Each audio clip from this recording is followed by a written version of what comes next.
Hello, my name is Omar Ambasad. It's Tuesday, February 20th at 2:18 p.m. in Toronto. So it's raining outside today and it's quite warm on the positive side, which is really good. So I just wanted to do a little update about my experience today. I came home with burning eyes. Not quite sure if you could see this, but both my eyes are burning. You would not believe. Um, Not quite sure why. And it seemed that as soon as I walk out and get away from the computer, my eyes feel better, and I feel better. So there's something to be said about the radiation with the computers, including mine at home, of course. Um, so there is an ongoing issue that I'm experiencing as a target. I'm a target, community target, and it's not funny, although I'm smiling. Um, there seemed to be some sort of a community report that's traveling with me anywhere I go, and people piggyback on what's on the report, swear affidavits, talk about it anywhere I go. I went to Staples this evening to fax something off. And people of Chinese descent um, would come around me and talk really loudly, conduct conversations about the contents of this community report, and of course the contents of the case that I have. Um, I guess word is spreading about the case. They engage other people in their conversations. They talk within themselves, and they also engage other people to talk with them very loudly, um, especially loudly because I can hear no matter where I am in the store. So the intention is for me to hear. Um, how do I know that this is directed towards me? Because I would go to a store and it would be quiet and empty sometimes, and in about 3 minutes flat, there'd be a Chinese person or two coming in. If he's single, he'd be talking on his phone or her phone.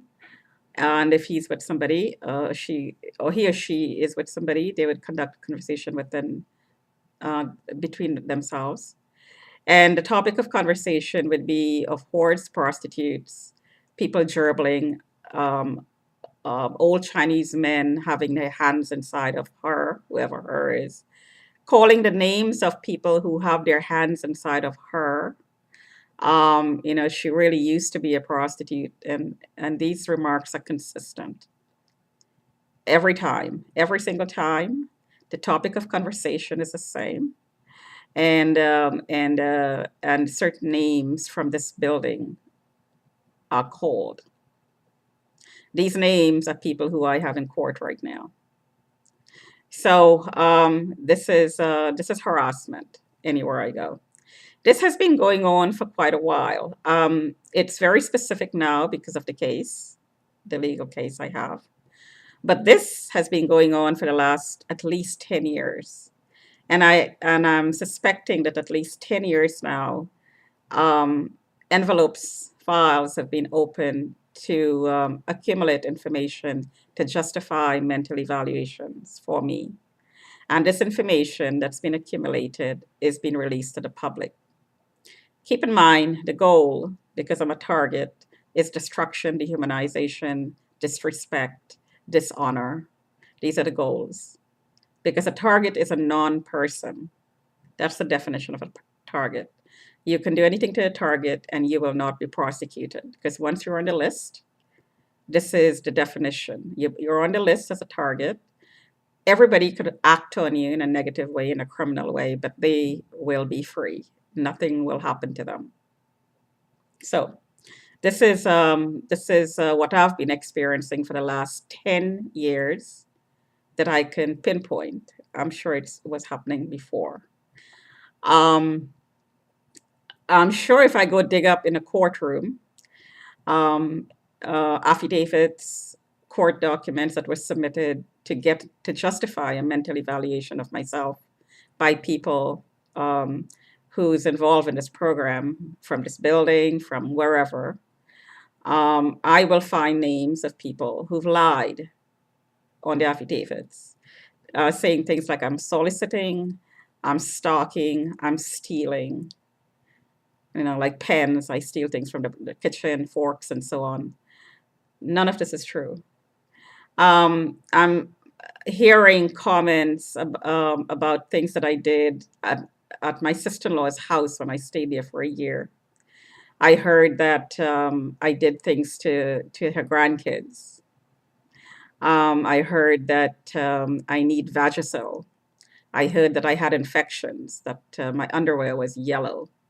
I heard that the house was stinking while I was there, and so on and so on and so on.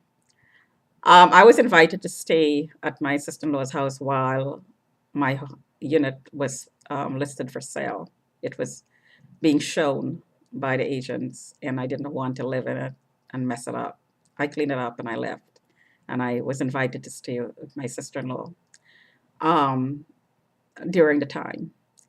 I was working as an accountant, and when that contract ended, I was working as a sales agent. I was holding two jobs at the time. I heard that during that time, I was declared mentally incapacitated. This was never disclosed to me. Had it been disclosed to me, I would have left immediately. It was not disclosed to me. The things about Vagisil and stealing and stalking, these were all lies. Doing things to her grandchildren, I would never. It's not consistent with my personality profile that I would do anything to kids because I absolutely adore kids. I babysat my niece, nephew, her children, and I babysat my sister's child since he was born. Absolutely nothing sexual about anything to do with children. Absolutely, absolutely nothing. In fact, I'm a human rights advocate, and I'm a feminist. And definitely part of that is protecting the rights of kids and animals. It does not follow. It does not fit, excuse me, my personality profile if it was studied. These are lies, out and out lies. Um, Anything to do with abuse of her grandchildren, I absolutely, the few times I met them, and I think it was about 3 or 4 times, and I think they're about 7 years old now, the older one. I probably met them 3 times. Um, I was there with the kids and the father and her, my sister-in-law, and my brother. I was never alone with the children. I played with them outside in the yard. So there was not even an opportunity that they could even say that there was an opportunity and I did something to the kids. There was not even an opportunity to do it. Never mind, it would never happen in the first place. These are lies, absolute, absolute lies. Now, in my workplace at the present time, um, I am not yelling at anybody. I talk to them like I'm talking now because I don't act up in the workplace. There is infiltration in the workplace.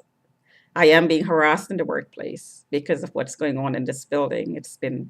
The information is in the workplace, and I believe that there's a file as well in the workplace about me. It's not been disclosed to me.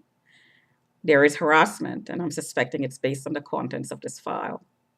If anyone swore affidavits saying things like I'm stalking, I'm yelling, I have mental health episodes with anybody, these are lies. There are ways that I deal with stress at work. Today I took my iPod and I listen to music, and so I don't hear the remarks and the comments. I may find other ways to deal with it. So at home I verbalize. I may find ways of writing things down to vent my feelings and to deal with the stress because of the comments.